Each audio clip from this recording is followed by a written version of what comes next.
wrote the fantastic Mr. Fox. 2. Mr. Fox. On a hill above the valley, there were a wood. In the wood, there were a huge tree. Under the tree, there was a hole. In the hole lived Mr. Fox and Mrs. Fox and their 4 small foxes. Every evening, as soon as it got dark, Mr. Fox would say to Mrs. Fox, "Well, my darling, what shall it be this time? A plum chicken from Burgess, a duck or a goose from Buns, or a nice turkey from Bean?"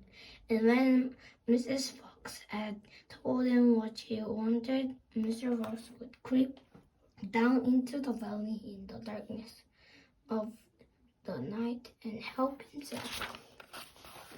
Buggis and Buns and Bean knew very well what was going on, and it made them wild with rage.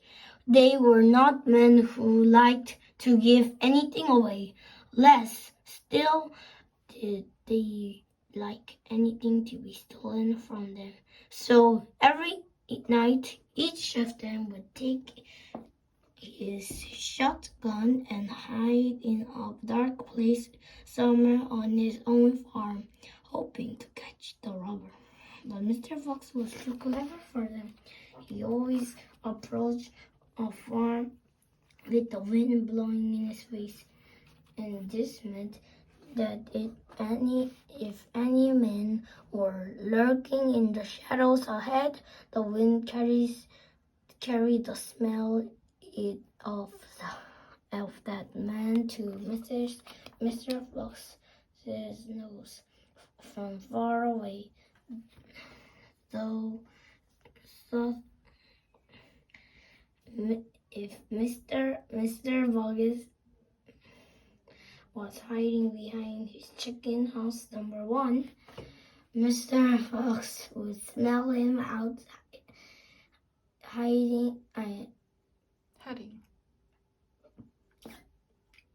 heading for chicken house number 4 at the other end of the farm. "Dang and bless the noisy beast," cried Buggis. "I'd like to rip his guts out," said Buns. "He must be killed," cried Bean. "But how?" said Buggis. "How on earth can we catch the bright light?" Bean picked up his nose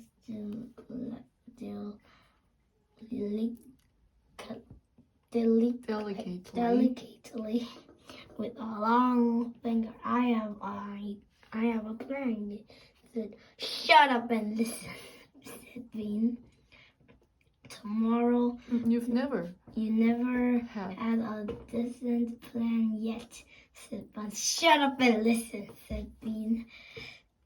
"Tomorrow night we will all hide just outside the hole where the fox lives. We wait there until he comes. Then bang, bang, bang, bang, bang." "Very clever," said Buns, "but first we shall have to find the hole." "My dear Buns, I already found it," said the crafty Bean. "It's up in the wood on the hill. It's under a huge tree."